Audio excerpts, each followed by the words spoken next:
मैं San Diego, California में 15 से अधिक वर्षों से पुलिस अधिकारी के रूप में काम कर रहा हूं और विशेष रूप से मैं पुलिस कैनाइन यूनिट का हिस्सा था। नौकरी के दौरान कई कठिन पल आए, लेकिन एक घटना ने मुझे यह दिखा दिया कि यह काम वास्तव में कितना कष्टदायक हो सकता है। 3 मार्च 2022 को लगभग दोपहर 12:30 बजे सैन डिएगो पुलिस विभाग, जहां मैं कार्यरत था, को शेरिफ विभाग से एक तात्कालिक सहायता का अनुरोध मिला। यह अनुरोध एक ऐसे घर के बारे में था जो हमसे ज्यादा दूर नहीं था। वहां एक महिला को नोटिस दिया गया था क्योंकि उसके खिलाफ काफी बेदखली के नोटिस थे। जब डिप्टी अधिकारियों ने उस महिला से बात करने और उसे कागजात थमाने की कोशिश की तो उन्होंने उसके हाथ में एक बड़ा चाकू देखा। वह कुछ नहीं सुन रही थी और उसने सामने का दरवाजा पटक कर बंद कर लिया और अंदर से बैरिकेड कर लिया। इसी दौरान हमें बैकअप के लिए बुलाया गया। जब हम पते पर पहुंचे तो मुझे और कैनाइन यूनिट को लॉबी के बाहर इंतजार करने को कहा गया ताकि जरूरत पड़ने पर हमें बुलाया जा सके।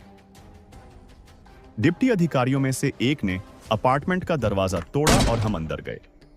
हम सभी बार बार उस महिला को बाहर आने और हाथ ऊपर करने के लिए कह रहे थे, लेकिन वह सुनने को तैयार नहीं थी।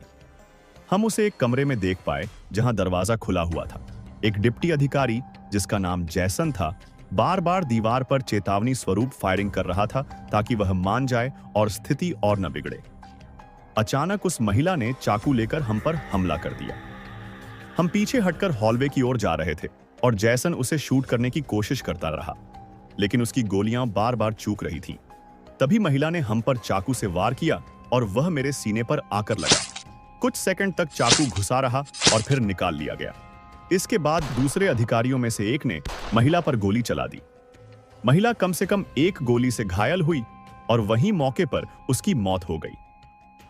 मैं बहुत दर्द में था और हिलना डुलना मुश्किल लग रहा था।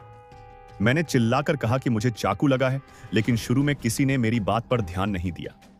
लगभग 5 सेकंड बाद एक अधिकारी ने पूछा कि कोई घायल हुआ है क्या? तब मैंने फिर से चिल्लाकर कहा कि मुझे चाकू मारा गया है। इसके तुरंत बाद मुझे अस्पताल ले जाया गया। मुझे पता था कि मेरी जान नहीं जाएगी और मैं सौभाग्यशाली था कि मेरी घावों का इलाज कर लिया गया।